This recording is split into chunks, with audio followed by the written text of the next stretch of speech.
الحمدللہ نحمده ونستعینه ونستغفره ونؤمن به ونتوکل علیہ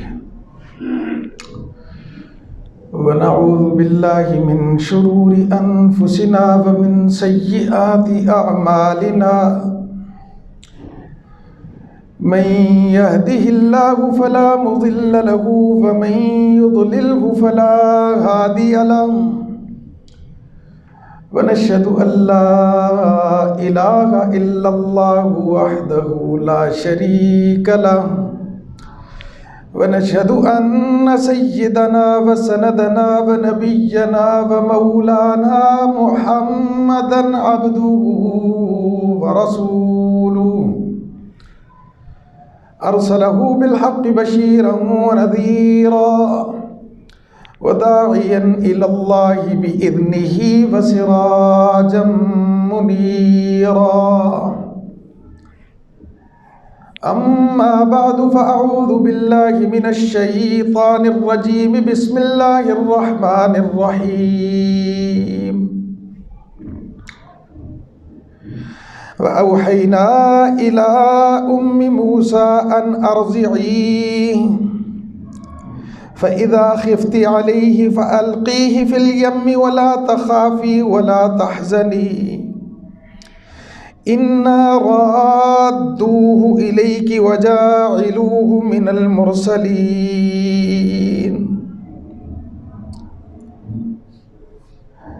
وقال الله تبارك وتعالى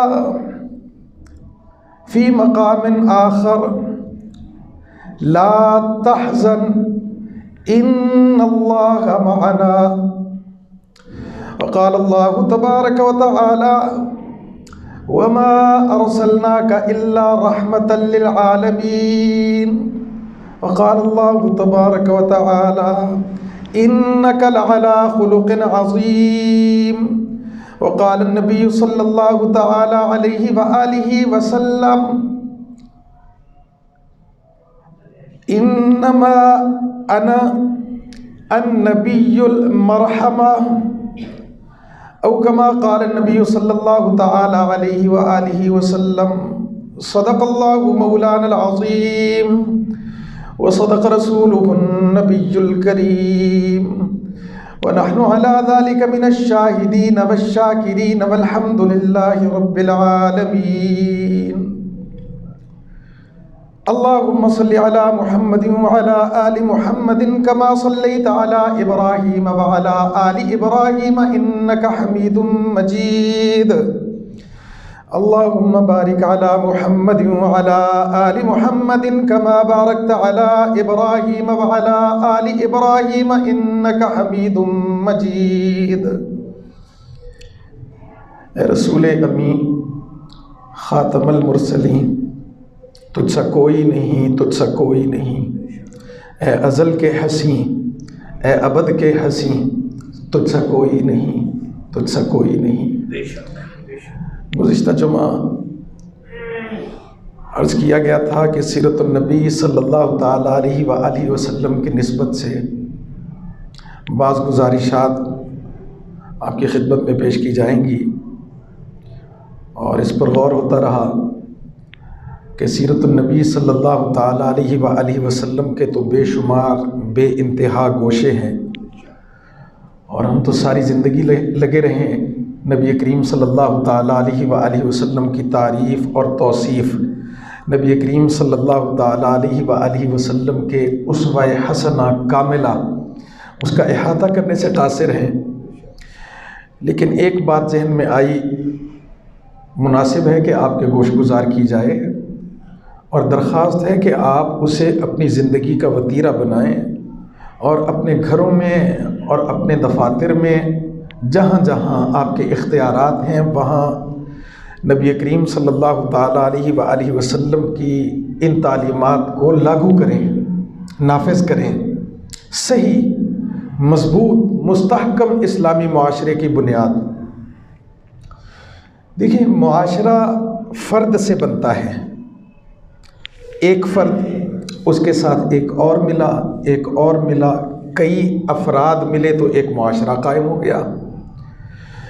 معاشرے کی اکائی فرد ہے، اس لیے قرآن اور پیغمبر اقدس صلی اللہ تعالیٰ علیہ وآلہ وسلم کے فرمان میں انفرادی زندگی پر بھی پوری رہنمائی دستیاب ہے، اجتماعی زندگی پر بھی پوری رہنمائی دستیاب ہے۔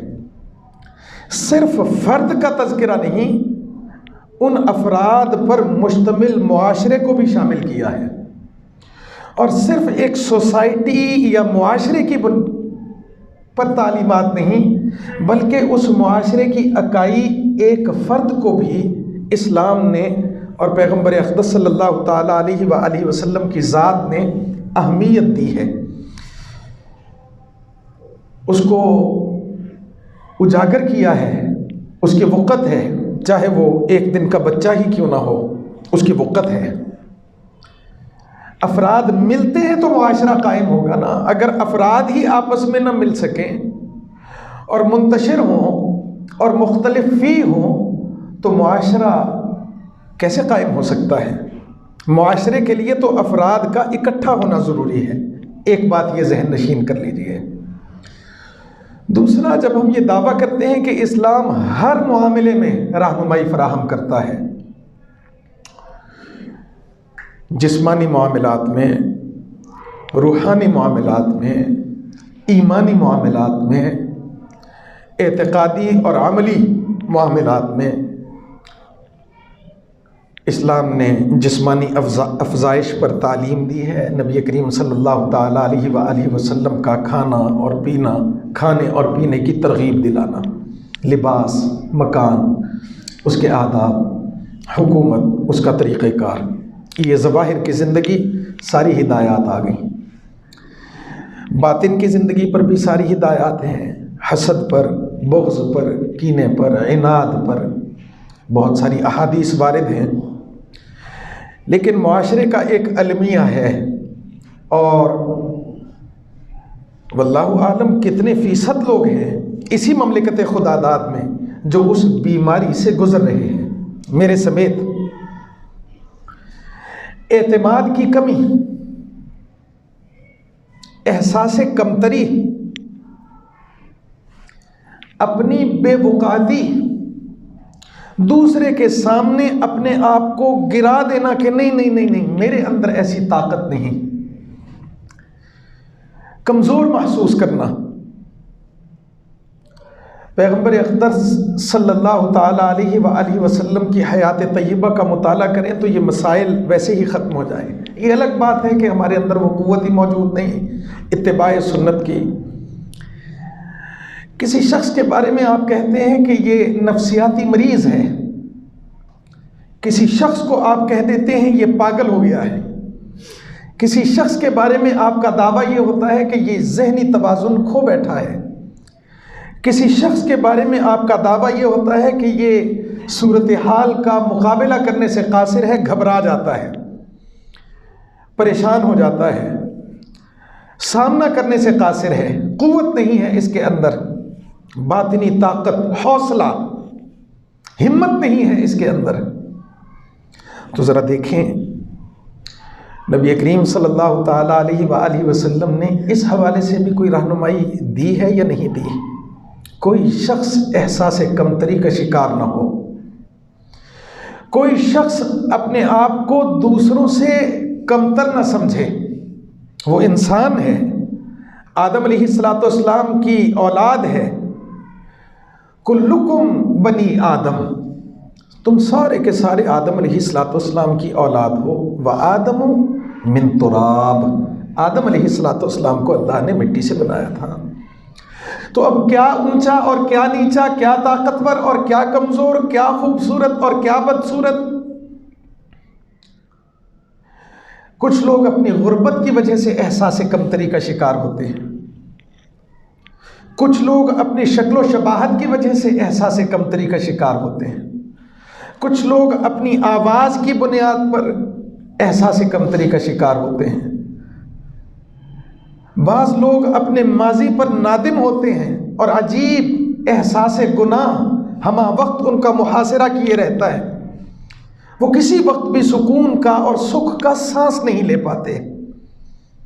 عام طور پر یہ جو احساس کمتری ہم جس چیز کا نام رکھتے ہیں، یہ 5-6 وجوہات کی بنیاد پر ہوتا ہے۔ سب سے پہلی بنیاد اور وجہ وہ تو خوف اور ڈر ہے انسانوں کا۔ میں اس کے سامنے کھڑا نہیں ہو سکتا، میں اس کے سامنے بات نہیں کر سکتا۔ انسانوں کا خوف، انسانوں کا ڈر، انسانوں کا رعب، انسانوں کی ہیبت۔ اور بعض اوقات محافل میں، مجالس میں ہم جاتے ہیں تو اپنے اندر وہ قوت نہیں پاتے کہ اس کے سامنے بات کیسے کروں، حوصلہ ہی نہیں کر پاتے۔ نبی کریم صلی اللہ تعالیٰ علیہ وآلہ وسلم کی خدمت میں ایک شخص حاضر ہوا، نیا نیا مسلمان ہوا تھا، مجالست ابھی پوری ہوئی نہیں تھی، موانست ابھی پوری ہوئی نہیں تھی۔ تو رسول اللہ ہیں، محمد عربی صلی اللہ تعالیٰ علیہ وآلہ وسلم ہیں، حسین ترین مخلوق ہیں اللہ تبارک و تعالیٰ کی۔ پیغمبر کا اپنا رعب اور دبدبہ اور ہیبت ہوتی ہے، پھر رسالت ایک اونچا اور اونچوں سے بھی اونچا منصب ہے۔ تو وہ شخص جیسے ہی نبی کریم صلی اللہ تعالیٰ علیہ وسلم کے پاس گیا تو ہیبت اور رعب طاری ہو گیا، کپکپی طاری ہو گئی، پسینے آ گئے۔ تو میرے جیسا کوئی ہوتا نا تو میں اور زیادہ اس کو دبا دیتا، اور زیادہ اس کے اوپر پریشر ڈالتا، دباؤ بڑھا دیتا، تاکہ کبھی میرے سامنے نظریں اٹھا کے بات نہ کر سکے۔ تعلیم دیکھیں نبی کریم صلی اللہ تعالیٰ علیہ وآلہ وسلم کی۔ یہ نہیں کہا کہ تم گھبرا گئے، تم کمزور پڑ گئے، فرمایا میں محمد ہوں، کوئی بادشاہ نہیں ہوں، میں اس عورت کا بیٹا ہوں جو کبھی سوکھا گوشت کھایا کرتی تھی۔ اس شخص کے اوپر سے رعب اور ہیبت کے جو اثرات تھے وہ ختم ہو گئے، اور گفتگو میں اس کے لیے آسانی ہو گئی۔ یہ نبی کریم صلی اللہ تعالیٰ علیہ وسلم کی تعلیم۔ احساس کمتری کی ایک وجہ یہ ہے کہ ہم دوسرے کو اپنے سے برتر سمجھتے ہیں اور خود کو اس سے کمتر سمجھتے ہیں، لہٰذا اس کا سامنا کرنا، اس کے ساتھ گفتگو کرنا، اس کے ساتھ مباحثہ کرنا، اس کے سامنے اپنی بات رکھنا، یہاں تک کہ اس کی مجلس میں جانا تک ہمارے لیے بہت بوجھل ہوتا ہے۔ کیسا خوبصورت طریقہ ہے نبی کریم صلی اللہ تعالیٰ علیہ وآلہ وسلم کا۔ ایک جملے میں اس پر جو خشیت کے آثار تھے سارے رفع ہو گئے، ختم، اور وہ اعتماد کے ساتھ پیغمبر اقدس صلی اللہ تعالیٰ علیہ وآلہ وسلم سے گفتگو کر رہا ہے۔ ایک طریقہ یہ ہے کہ دوسرے کی حوصلہ افزائی کی جائے۔ اس روایت سے ہمیں یہی معلوم ہوتا ہے کہ نبی کریم صلی اللہ تعالیٰ علیہ وآلہ وسلم نے اس سے یہ نہیں کہا تم بھی اونچے ہو، تھوڑی دیر کے لیے اپنے آپ کو تھوڑا سا چھوٹا بنا دیا، تھوڑی دیر کے لیے، تاکہ یہ برابری پہ آ جائے تو میرے ساتھ بات تو کر سکے۔ یہ وہ ہستی اور شخصیت ہیں جن کا نام نامی محمد عربی صلی اللہ تعالیٰ علیہ وآلہ وسلم ہے۔ میں اور آپ، ہماری کیا بساط اور اوقات، اور پھر ہم لوگوں سے کس طرح سے بات کرتے ہیں۔ تھوڑا سا کسی نے آنکھ اٹھائی تو اس پر ہم کہتے ہیں اکھا تھلے، تھوڑی سی کسی نے بات کی، کہا آواز نیچے۔ کون ہوتے ہو میرے سامنے بات کرنے والے؟ وہ تو بیچارہ پہلے ہی پریشان ہے، اور زیادہ اسے پریشان کر دیا۔ آپ جب قرآن مجید میں، قرآن تو علم ہے، علم کا سمندر ہے۔ ہم نے کبھی بات کی تھی حضرت موسیٰ علیہ السلام پر جو پہلی وحی نازل ہوئی ہے اللہ تبارک و تعالیٰ کی، اپنی زوجہ کے ساتھ جنگل میں جا رہے ہیں اور راستے میں ضرورت پڑی کہ کچھ حرارت کے لیے کچھ لکڑیوں کا انتظام ہو، کچھ آگ جلائی جائے۔ بیوی درد ذہ میں ہے، کبھی ولادت ہو گئی تو ممکن ہے اسے حدت کی اور حرارت کی ضرورت پڑے۔ تو گئے تو ایک جگہ پر بہرحال وحی کا موقع آ گیا اور اللہ تبارک و تعالیٰ کا پیغام آ گیا۔ اللہ تبارک و تعالیٰ نے پہلے موانست اختیار کی ہے، موسیٰ علیہ السلام کے غم کو دور کیا ہے پہلے، تاکہ رعب اور دبدبہ اور وجاہت ایسے طاری نہ ہو جائے کہ گھبرا جائیں۔ ایک موقع پر ہے کہ پوچھا کہ موسیٰ تمہارے ہاتھ میں کیا ہے؟ تو موسیٰ علیہ کیا اللہ کو نہیں معلوم تھا ہاتھ میں کیا ہے؟ پتہ تھا، عصا ہے۔ تو موسیٰ علیہ السلام نے فرمایا کہ یہ میرا عصا ہے، اس سے میں بکریاں چلاتا ہوں، اس سے میں ٹیک لگاتا ہوں، اس سے اور زیادہ بہت سارے فائدے۔ تو علماء نے اس کا جواب دیا ہے اللہ کو بھی معلوم تھا موسیٰ علیہ السلام کے ہاتھ میں عصا ہے، پوچھنے کی ضرورت بظاہر معلوم نہیں ہوتی، لیکن پوچھا ہے کہ جو رعب اور ہیبت کسی وجہ سے موسیٰ علیہ السلام کے قلب پر طاری ہے، ارد گرد کی گفتگو سے وہ رعب کم ہو جائے گا اور طبیعت بہل جائے گی، پھر آگے کے معاملات نسبتاً آسان ہو جائیں گے۔ یہ تعلیم قرآن کی بھی ہے اور یہ تعلیم محمد عربی صلی اللہ تعالیٰ علیہ وآلہ وسلم کی ہے۔ اب روایات میں ہے کہ جب نبی کریم صلی اللہ تعالیٰ علیہ وسلم مجلس میں جاتے تو صحابہ اٹھ کے کھڑے ہو جاتے، ادب رسول، کھڑے ہو گئے ہیں۔ تو پیغمبر اقدس صلی اللہ تعالیٰ علیہ وسلم نے منع فرما دی، میرے آنے پہ اٹھنے کی ضرورت نہیں ہے، حالانکہ آداب نبی میں سے ہے، آداب نبوت میں سے ہے، نبوت چل کے آ رہی ہے، استقبال کے لیے کھڑا ہونا چاہیے، لیکن کسی کے ذہن میں کمتری کا احساس پیدا نہ ہو۔ پیغمبر اقدس صلی اللہ تعالیٰ علیہ وآلہ وسلم نے کیا کیا؟ منع فرما دیا، نہیں، میرے آنے پہ کھڑا ہونے کی، اٹھنے کی، اپنی جگہ چھوڑنے کی ضرورت نہیں ہے، بس جیسے ہو وہیں بیٹھے رہو، مجھے جہاں جگہ ملے گی میں محمد صلی اللہ تعالیٰ علیہ وسلم وہاں بیٹھ جاؤں گا۔ یہ سارا کچھ کس لیے ہے؟ تاکہ لوگ کسی طرح کے ایسے احساس میں مبتلا نہ ہو کہ انہیں بیمار سمجھا جائے، بیمار کہا جائے۔ یہ ایک کیفیت ہے۔ دوسری کیفیت، کسی کے ہاں کوئی پریشانی ہے، کوئی غم ہے، کوئی دکھ ہے، کوئی بیماری ہے تو اس کی حوصلہ افزائی کی جائے۔ پیغمبر اقدس صلی اللہ تعالیٰ علیہ وآلہ وسلم جب کسی بیمار کا پتہ چلتا، خوف اور ڈر کی جو میں بتا رہا تھا، ایک تو یہ ہے کہ خود کو کمتر محسوس کرنا، اس لیے بندہ خوف زدہ رہتا ہے۔ دوسرا، اس کو خوف ہوتا ہے اپنی جان کا بھی، اپنی جان کا۔ بیمار ہو گیا تو اس کو ایک عجیب خوف میں مبتلا ہے کہ مر ہی نہ جاؤں، کہیں زندگی نہ چلی جائے۔ تو یہ وہ موقع ہے جہاں جا کے اس کی حوصلہ افزائی کی جائے، اس کے تیز دھڑکتے ہوئے دل کو جو خوف کی وجہ سے بے قابو ہوا ہے، اس کو کچھ سکون ملے، اس کو کچھ قرار ملے۔ نبی کریم صلی اللہ تعالیٰ علیہ وآلہ وسلم جب کسی مریض کے پاس تشریف لے جاتے تو فرماتے لا بأس طہور انشاءاللہ، پریشان مت ہو، اللہ تبارک و تعالیٰ بیماری کو دور کر دے گا۔ ان الفاظ نے اور اس جملے نے کیا کیا؟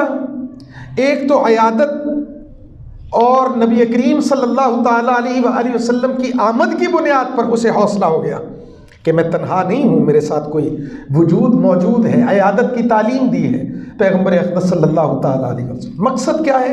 اس کے خوف کو کم کیا جائے، اس کے اندر اعتماد کی فضا پیدا کی جائے، اللہ تبارک و تعالیٰ کی نعمتوں سے فیضیاب ہونے کا جذبہ پیدا کیا جائے، مایوسی کی کیفیت کو ختم کیا جائے۔ لا تقنطوا من رحمت اللہ، حکم الہی ہے، لا تقنطوا، مایوس مت ہو جاؤ، لا تقنطوا من رحمت اللہ، اللہ تبارک و تعالیٰ کی عنایات اور رحمتوں سے مایوس مت ہو جانا۔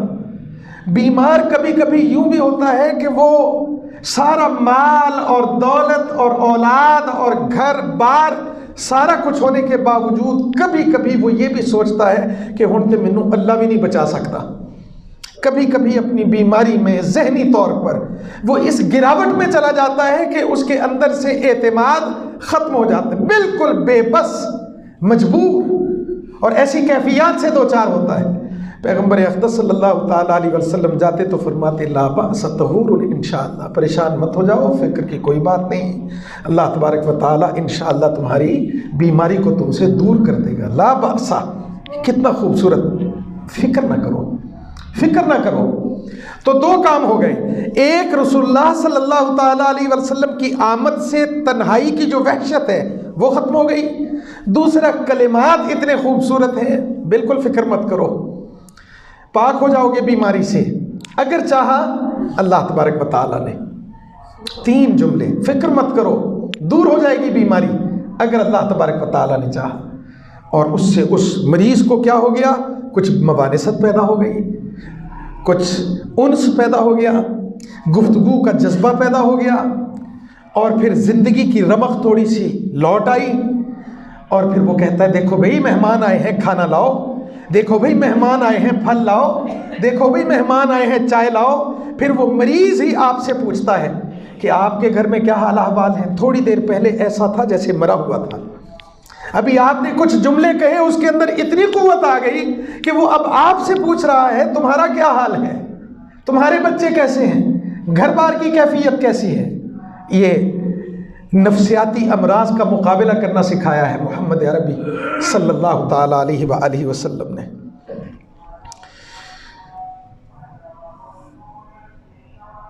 ایک اور موقع پر نبی کریم صلی اللہ تعالی علیہ وسلم مختلف الفاظ رسول اللہ صلی اللہ تعالی علیہ وسلم ارشاد فرمایا کرتے تھے، انت الرفیق، انت الرفیق۔ مسلمانوں سے کہتے کہ جب تم کسی کے پاس جاؤ، بیمار کے پاس جاؤ، تو تم کیا ہوگے؟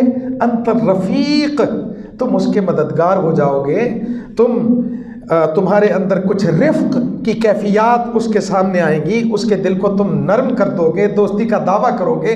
اصل میں واللہ الطبیب، شفا دینے والا تو اللہ ہے، اصل طبیب تو اللہ تبارک و تعالیٰ کی ذات ہے۔ شفا آئے گی تو اللہ کی رضا سے آئے گی، موت ٹلے گی تو اللہ کی رضا سے ٹلے گی۔ انت الرفیق، تم اپنا کام کرو، عیادت کو جاؤ، حال احوال پوچھو۔ یہ آپ بات سمجھ میں آ رہی ہے؟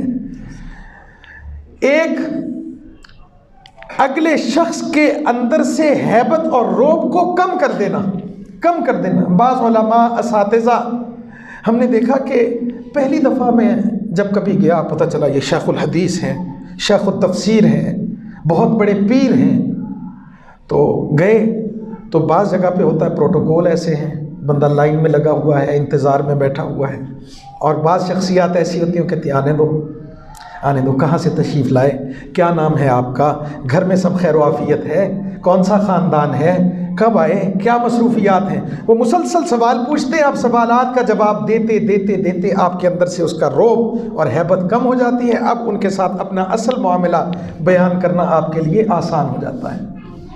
دوسرا، یہ قرآن مجید کی ایک آیت آغاز میں تلاوت کی گئی۔ ایک تو نبی کریم صلی اللہ تعالی علیہ وسلم جب غار ثور میں تھے، یہ اللہ تبارک و تعالیٰ کی سنت بھی ہے، رسول اللہ صلی اللہ علیہ وسلم کی سنت تو ہے ہی، یہ اللہ کی بھی سنت ہے۔ جب کوئی ایماندار شخص نیکی کے کام میں پریشان ہوگا، اللہ تبارک و تعالیٰ اس کی مدد اور اعانت کا وعدہ رکھتے ہیں۔ نبی کریم صلی اللہ تعالی علیہ وسلم مکہ مکرمہ سے ہجرت کر کے مدینہ منورہ کی طرف تشریف لے گئے، راستے میں غار ثور میں پناہ لینی پڑی، تو اس دوران صدیق اکبر رضی اللہ تعالیٰ عنہ پر کچھ خوف کے آثار نمایاں تھے، اور مفسرین نے لکھا ہے وہ خوف صدیق اکبر کو اپنی زندگی کا نہیں تھا، بلکہ خوف یہ تھا میں تے مر بھی گیا تھے کوئی گل نہیں، لیکن حفاظت کی ذمہ داری اس عظیم المرتبت کی شخصیت کی ہے، کہیں اس میں ناکام نہ ہو جاؤں، اس چیز کا خوف تھا۔ بہرحال خوف تھا، تو اللہ تبارک و تعالیٰ نے وحی نازل فرمائی ہے نبی کریم صلی اللہ تعالی علیہ وسلم کو کہ آپ بتا دیجئے ابو بکر کو، لا تحزن، حزن مت کرو، ملال مت کرو، خوفزدہ مت ہو جاؤ، ان اللہ معنا، بے شک اللہ تبارک و تعالی ہم دونوں کے ساتھ ہے۔ یہ دیکھیے اللہ کی طرف سے حوصلہ افزائی۔ کسی کو مضبوط کرنا ہو تو اس کو وقت دیا جائے گا، کسی کو مضبوط کرنا ہو تو اس کا لحاظ کیا جائے گا۔ یہ آیات جو آغاز میں تلاوت کی گئی حضرت بی بی مریم کے متعلق ہیں، بلکہ یہ آیات حضرت موسیٰ علیہ السلام کی والدہ کے متعلق ہیں۔ موسیٰ علیہ السلام ولادت ہوئی تو خطرہ ہے، اور فرعونہ کی طرف سے یہ حکم ہے کہ جو بھی بچہ پیدا ہوگا اس کو قتل کر دیا جائے۔ تو آیات ہیں قرآن مجید کی، وَأَوْحَيْنَا إِلَىٰ أُمِّ مُوسَىٰ، اور ہم نے وحی کی موسیٰ علیہ السلام کی والدہ کی طرف، ان ارضعیہ، جب وہ اس کیفیت میں تھیں بچے کی رضاعت کا معاملہ تھا، فَإِذَا خِفْتِ عَلَيْهِ، تو والدہ سے کہا اگر تمہیں خوف ہو اس بچے کے متعلق تو کیا کرو، فَأَلْقِيهِ فِي الْيَمِّ، اس بچے کو بے فکر ہو کے دریا میں بہا دو، اس بچے کو دریا میں بہا دو، وَلَا تَخَافِي وَلَا تَحْزَنِي، خوفزدہ ہونے کی ضرورت نہیں ہے، بلال کرنے کی ضرورت نہیں ہے۔ اعتماد دلایا اللہ تبارک و تعالیٰ نے، اعتماد دلایا ہے۔ ولا تخافی ولا تحزنی، ان الفاظ کی یہاں پر کیا ضرورت تھی؟ صرف یہی ضرورت تھی، امت مسلمہ کو پیغام دینا تھا کہ جب کوئی شخص آپ کا ڈیپینڈنٹ ہو، جب کوئی شخص آپ کے زیر اثر ہو، جب کوئی شخص آپ سے استفادہ کر رہا ہو، پھر اس کو یہ حوصلہ بھی دینا ہے، لا تخافی ولا تحزنی۔ میرے ابا جی اکثر کہا کرتے تھے، بہت پریشان جب میں ہوتا تو کہتے پریشان نہیں ہونا، میں بیٹھا نا بیٹے، میں موجود ہوں نا۔ یہ سنت ہے اللہ تبارک و تعالیٰ کی، یہ سنت ہے محمد عربی صلی اللہ تعالیٰ علیہ وسلم۔ ہم کیا کرتے ہیں؟ ہم کرتے ہیں آپ پہ کیتی اور پار، فوراً ہاتھ اٹھا لیتے ہیں، آپ پہ کیتی آپ ہی بھگت۔ ٹھیک ہے، کچھ غلطی ہو گئی، کچھ کوتاہی ہو گئی، کوئی بہت بڑا گناہ نہ ہو، جرم نہ ہو، تو انسان سے تو الان الانسان محل الخطا والنسیان، انسان ہے کیا؟ انسان تو خطا کا پتلا ہے، عربی زبان کا مقولہ ہے، الان الانسان محل الخطا والنسیان۔ انسان سے تو خطا ہوتی ہے، انسان سے تو بھول چوک ہوتی ہے، اگر ہو جائے غلطی تو بجائے اس کے کہ عتاب کیا جائے فوراً اس پر، بلکہ اس کو تھوڑا سا حوصلہ دے دیا جائے۔ نصارہ کے ہاں طریقہ کار کیا ہے؟ اول تو وہ کہتے ہیں کہ اللہ عادل ہے اور ایسا عادل ہے، یہ تیسرا سبق ہے۔ ایک تو بیمار کی عیادت کے ضمن میں بات آ گئی کہ اس کی حوصلہ افزائی ہونی چاہیے، دوسرا کمزور کی حوصلہ افزائی کے متعلق بات آ گئی، اس کو تھوڑا سا ابھار دو، اونچا کر دو، یا خود کو اس کے لیول پر لے آؤ۔ تیسرا، بعض اوقات انسان سے کچھ غلطی اور کوتاہی ایسی ہوتی ہے، وہ اس ماضی کی غلطی کے حصار میں رہتا ہے، ہر وقت حصار میں رہتا ہے۔ ایک واقعہ پاکستان میں ایک شخص کا پاگل خانے میں داخل تھا، اور اس کو بیماری یہ تھی کہ ہر وقت ہاتھ دھوتا رہتا تھا۔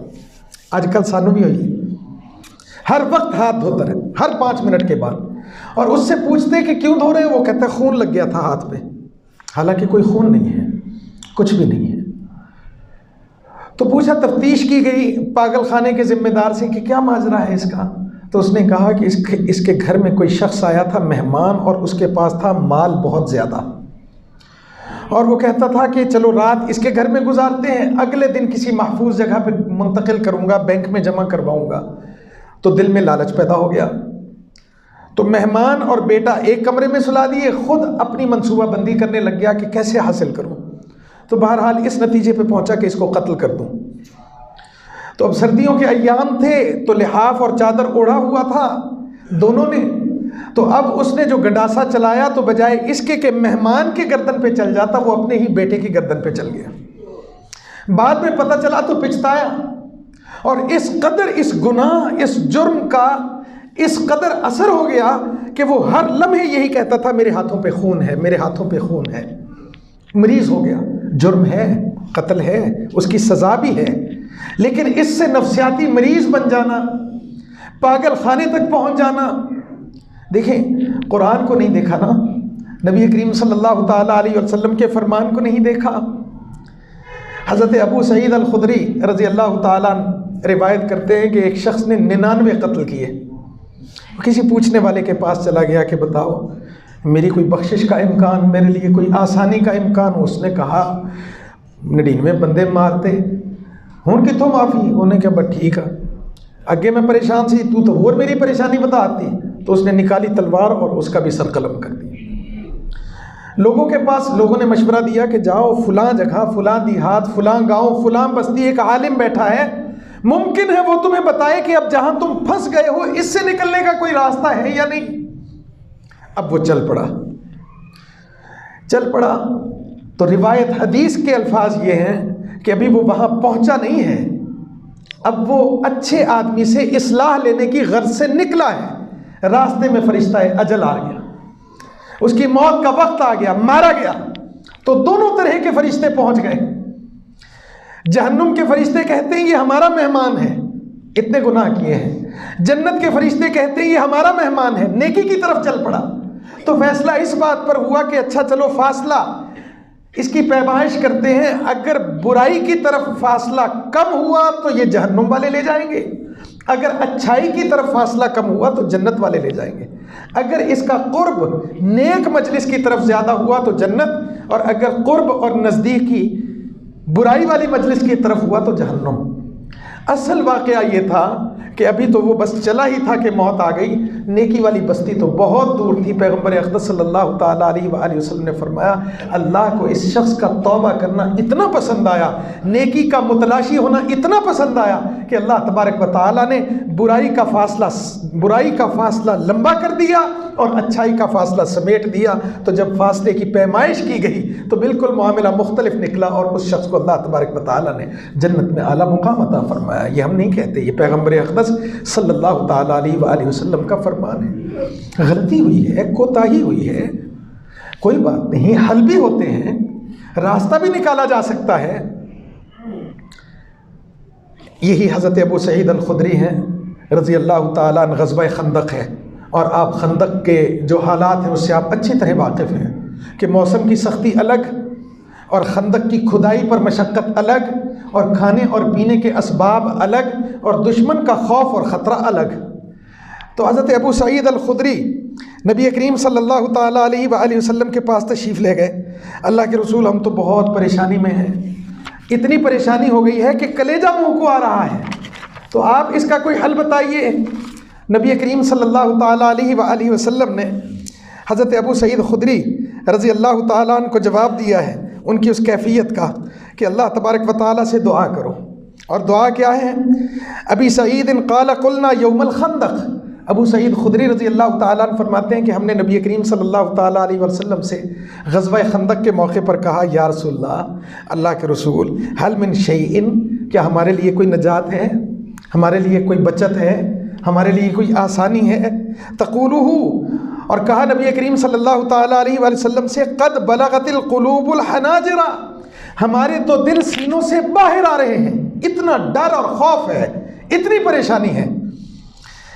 قال نعم، نبی کریم صلی اللہ تعالیٰ علیہ وسلم نے فرمایا ہاں ہے۔ کیا؟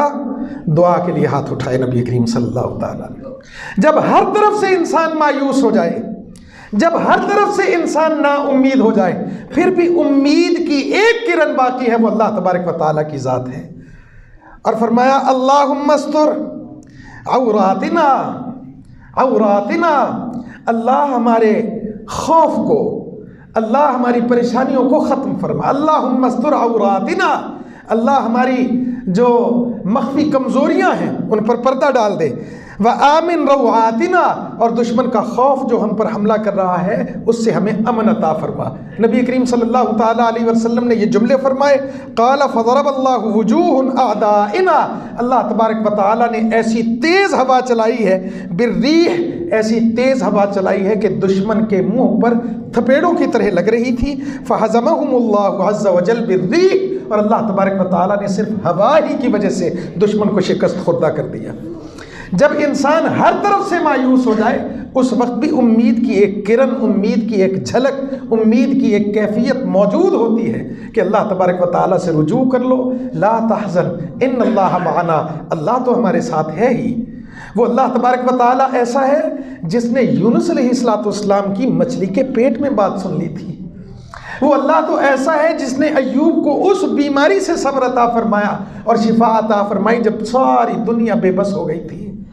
وہ اللہ تبارک و تعالیٰ تو ایسا ہے جس نے یوسف علیہ السلام کو ایک کنویں سے نکال کے مصر کی سرداری کے منبر پر بٹھا دیا تھا۔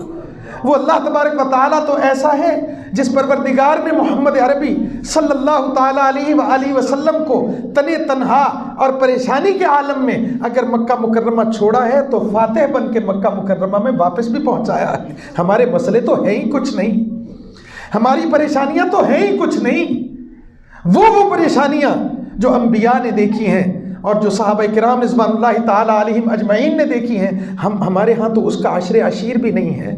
رزق ملتا ہے، روٹی ملتی ہے، بارش ملتی ہے، دوا ملتی ہے، بلکہ دوا سے یاد آ گیا، نبی کریم صلی اللہ تعالیٰ علیہ وسلم جب کسی مریض کے پاس جاتے تو بات ہو رہی تھی نا حوصلہ افزائی، نبی کریم صلی اللہ علیہ وسلم نے فرمایا لِكُلِّ دَاءٍ دوا، ہر مرض کے لیے اللہ تبارک و تعالیٰ نے دوا نازل فرمائی۔ ہر بیماری کے لیے اللہ تبارک و تعالیٰ نے شفا رکھی ہے۔ کتنا حوصلہ ہو جاتا ہے یہ الفاظ سن کے کہ نہیں، مایوس نہیں ہونا، ممکن ہے یہاں سے، ممکن ہے یہاں سے اللہ تبارک و تعالیٰ کوئی اسباب پیدا فرما دے۔ یہ بات ہو رہی تھی یہ دلوں کو جیتنے کی اور دلوں میں اعتماد پیدا کرنے کی۔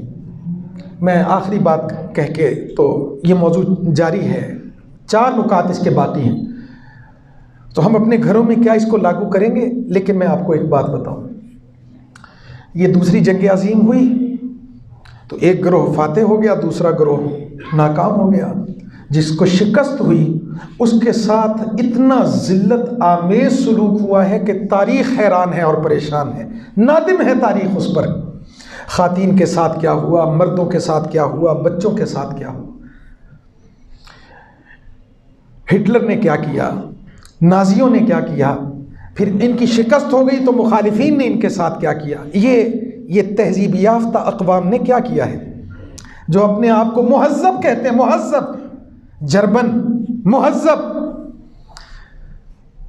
برطانوی مہذب، یورپین انگریز مہذب، ہمارے پاس کہتے ہیں تہذیب ہے۔ یہ مہذب لوگوں نے کیا کیا؟ خواتین کے پستان کاٹے گئے، بچوں کو قتل کیا گیا، آبرو ریزیاں کی گئیں، واللہ عالم کیا کیا ہوا، ہم اس کی تفصیل میں نہیں جاتے۔ یہ مہذب قوم، نام نہاد مہذب قوم۔ دوسری طرف محمد عربی صلی اللہ تعالیٰ علیہ وسلم، اعتماد کیسے بلند ہوتا ہے، راستے کیسے صاف ہوتے ہیں، انسان کیسے مضبوط ہوتا ہے۔ اتنی تکالیف مکہ مکرمہ کے لوگوں نے دی، نبی کریم صلی اللہ تعالیٰ علیہ وسلم کو ایک موقع آ گیا، مکہ مکرمہ فتح ہو گیا۔ نبی کریم صلی اللہ تعالیٰ علیہ وسلم نے سوال کیا، بتاؤ میرے بارے میں کیا گمان رکھتے ہو؟ تو انہوں نے کہا انت کریم وابن کریم، آپ خود بھی بڑے کرم نواز ہیں اور آپ ایک کرم نواز کے بیٹے ہیں۔ نبی کریم صلی اللہ علیہ وسلم نے فرمایا انتم الطلقاء، آج تم تمام آزاد ہو۔ یہ وہ لمحہ تھا جب سر قلم کیے جا سکتے تھے، یہ وہ لمحہ تھا جب الٹا لٹکایا جا سکتا تھا ان کو، یہ وہ لمحہ تھا جب چہرے پہ سیاہ رنگ پھینک کے کسی گدھے یا جانور پہ چکر دلوایا جا سکتا تھا، یہ وہ لمحہ تھا جب ان سے ہاتھ جڑوا کے معافیاں منگوائی جا سکتی تھی، یہ وہ لمحہ تھا جب ان کے گھروں کو مسمار کیا جا سکتا، سارا کچھ ہو سکتا تھا، نہیں ہو سکتا تھا۔ لیکن نبی کریم صلی اللہ علیہ وسلم نے فرمایا انتم الطلقاء، تم تمام آزاد ہو، کوئی پکڑ نہیں ہے تمہاری، کوئی پکڑ نہیں۔ نتیجہ کیا نکلا؟ امید کی کرن روشن ہوئی، سب نے کہا اشہد ان لا الہ الا اللہ و اشہد ان محمدًا عبدہ و رسولہ۔ آپ چاہتے ہیں لوگ آپ کے ہم نوا بن جائیں، آپ کے ساتھ آ جائیں، آپ کی قوت میں اضافہ ہو جائے، معاف کرنا تو سیکھ لیجئے، حوصلہ افزائی کرنا تو سیکھ لیجئے۔ ہمارے معاشرے میں تو رنگ برنگ کی باتیں ہیں۔ کوئی بچہ آ کے باپ کو کہتا ہے ابا جی میں پاس ہو گیا، میرے اچھے نمبر آئے، تو باپ کہتا ہے بوٹی لائی ہونی ہے تو۔ یہ حوصلہ افزائی ہو رہی ہے؟ میں تو تینوں گھرے کدی پڑھتے دیکھے ہی نہیں، پاس کتنا ہو گیا تو؟ یہ نبی کریم صلی اللہ تعالیٰ علیہ وسلم کی سنت ہے؟ بالکل بھی نہیں۔ آپ غور تو کریں، ملازم اچھا کام کرتا ہے، مالک اس کی حوصلہ افزائی نہیں کرتا۔ یہاں دشمن کو نبی کریم صلی اللہ تعالیٰ علیہ وسلم نے معاف کر دیا ہے۔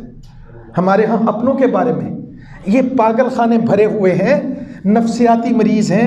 ہمارے ہسپتال میں ایک ڈاکٹر خاتون تھیں، وہ آج کل تو نہیں ہوتی یہاں پہ، تو ایک دن کچھ بات ہو رہی تھی، انہوں نے کہا کہ امجد صاحب آپ کے ہسپتال میں آنے والے مریض جو میڈیسن والے کے پاس جاتے ہیں یا کبھی نیورو والے کے پاس جاتے ہیں، یہ سارے اصل میں ذہنی مریض ہیں، آنا ان کو میرے پاس چاہیے۔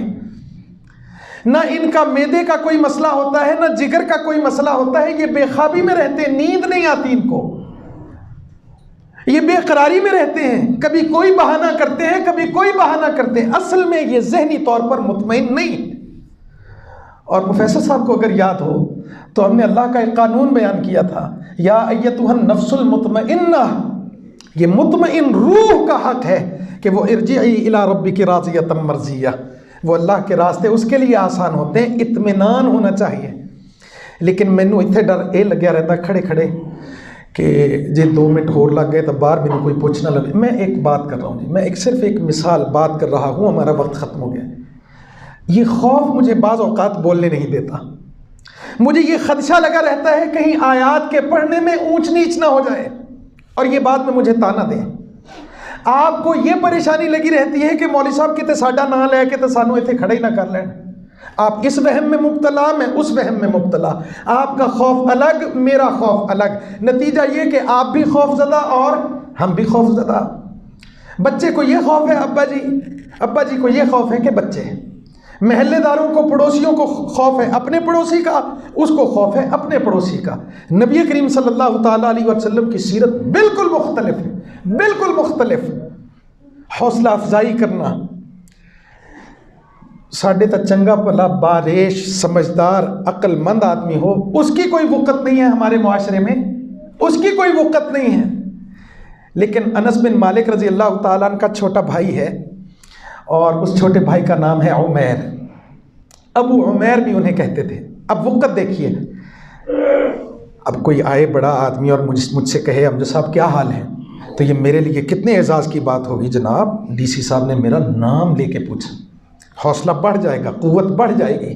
معاون آ گیا کوئی مضبوط تو قوت بڑھ جاتی ہے. یہ ابو عمیر بہت چھوٹے ہیں، اور ان کے پاس ایک چڑیا ہے چھوٹی، وہ چڑیا فوت ہو گئی، مر گئی تو یہ اس کے غم میں مبتلا ہو گئے. بچوں کا کھلونا ان سے چھوٹ جائے تو وہ تو بہت عرصہ تک ان کو یاد رہتا ہے. تو نبی کریم صلی اللہ علیہ وسلم، اور وہ ہر وقت، وہ چھوٹا بچہ تھا، ہر وقت پریشان. تو رسول اللہ صلی اللہ علیہ وسلم گئے تو وہ پوچھا ہے، رسول اللہ ہیں، اللہ کے رسول ہیں، پیغمبر ہیں. میں نے پہلے بات کی کہ ان کا مقابل کون ہو سکتا ہے. یا ابا عمیر ما فعل النغیر، اے ابو عمیر تمہاری چڑیا کے ساتھ کیا ہوا. اچھا وہ بات آئی گئی ہو گئی. دوبارہ نبی کریم صلی اللہ علیہ وسلم کبھی گزر ہوا تو پھر اس سے پوچھا، یا ابا عمیر ما فعل النغیر، اے ابو عمیر تمہاری چڑیا کے ساتھ کیا ہوا. 3-4 دفعہ نبی کریم صلی اللہ تعالیٰ علیہ وسلم نے یوں بات کی تو وہ ابو عمیر کا جو خوف تھا اور جو غم تھا چڑیا کے جانے کا وہ بھی ختم ہو گیا، اور ایک حوصلہ پیدا ہو گیا. دیکھو میں چھوٹا سا ہوں اور محمد عربی صلی اللہ تعالیٰ علیہ وسلم کہ ہاں میری بھی کوئی قدر و قیمت ہے، میری چڑیا کی تعزیت کر رہے ہیں میرے ساتھ. یا ابا عمیر ما فعل النغیر. ایتھے تو اسی بندے مر جاندے، اسی پوچھتے نہیں ایک دوسرے کو. یہاں تو نقصانات ہو جاتے ہیں، ہم پوچھتے نہیں. ہم سب مریض ہیں، ہم سب مریض ہیں. کوئی مندہ یا کوئی نہیں مند، ہم سب مریض ہیں. غصے پر ہمارا قابو نہیں. احساس کمتری، بس ختم کرتے ہیں. احساس نواں سوٹ پا لیا نا تو تھوڑی دیر بعد تھوڑی دیر بعد اس کو کیا ہے یہ، اس کو نفسیات کے ماہرین نے کہا یہ اصل میں احساس کمتری ہے. نئی گھڑی لگائے گا تھوڑی دیر بعد، یہ کیا ہے، یہ احساس کمتری ہے. احساس کمتری مجبور کرتا ہے کہ لوگوں کو بتاؤ کہ میں تم سے برتر ہوں. ہوتا کمتر ہے لہٰذا بتانا چاہتا ہے کہ میں کمتر نہیں ہوں. چٹا سوٹ پایا ہوئے گا ٹرانسپیرنٹ، 5000 کا نوٹ اوپر لی جیب سے، تاکہ دور سے آنے والے کو پتہ لگے اس کی جیب میں 5000 کا نوٹ ہے. آپ سمجھ رہے ہیں، ہم مریض ہیں، ہماری قوم مریض ہے. نکلیے، حوصلہ افزائی کریں گے جی آئندہ.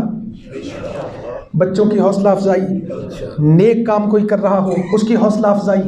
غلطی کس سے ہو جائے، کسی سے غلطی ہو جائے، کسی سے غلطی ہو جائے، اس کو سمجھاؤ، اس کو گلے لگاؤ اور اس سے کہو کہ یہ کام اچھا نہیں ہے تو چنگا کام کر. آج ہمارے ہسپتال میں ایک حاجی سلیمان صاحب کے بیٹا ہے، بڑا ہے، مطلب کافی بڑا ہے، اور قد و قامت میں تو مجھ سے بھی بہت بڑا ہے. تو پتہ چلا آج صبح اس نے تلاوت کی، تو ہمارے بڑے ہیں انجم اقبال بٹ صاحب، تو ان کو پتہ چلا، انہوں نے بلایا اور کہا میں نے سنا آپ نے تلاوت کی آج. تو وہ کہتا جی ہاں جی. تو اپنی جیب سے 500 کا نوٹ نکالا، اس سے کہا کہ روز آپ نے تلاوت کرنے، پیسے خرچ نہ کریں، بٹوے سے اندر رکھ لیں، برکت والے پیسے. اتنی حوصلہ افزائی. وہ بچہ کبھی قرآن کھولتا نہ ہو شاید، لیکن اس ایک جملے نے اس کو پابند کر دیا کہ اب وہ ٹھیک 9 بجے وہاں پہ ہوگا اور قرآن مجید کھولے گا اور اس کی تلاوت کرے گا، اور اس کے دل سے خوف اور ڈر جو ہے وہ نکل چکا ہوگا. حوصلہ افزائی کے اتنے فائدے ہوتے ہیں. یہ بچے ہمارے لیے ہماری کمان ہیں، یہ ہمارے تیر ہیں، یہی ہمارے تلوار ہیں، یہی ہمارے ہتھیار ہیں. ان کو مضبوط کیجئے، ان کی حوصلہ افزائی کیجئے. یہ موضوع جاری ہے، اس سے زیادہ اہم باتیں ہیں انشاءاللہ العزیز آئندہ جمعہ. اللہ عمل کرنے کی توفیق عطا فرمائے. وآخر دعوانا الحمدللہ.